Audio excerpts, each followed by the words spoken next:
chirp.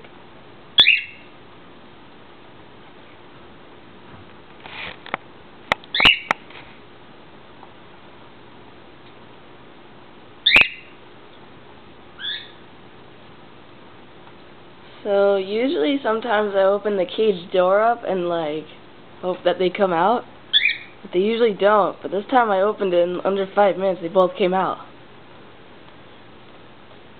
Yeah, I know there's only one over here. He likes the sun. The other one's over here.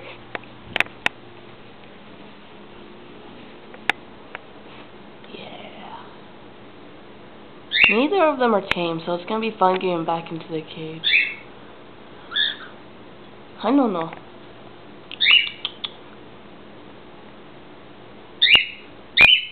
I'm waiting for him to get tired and come down, but I don't think he will. I can scare him down, but I don't wanna.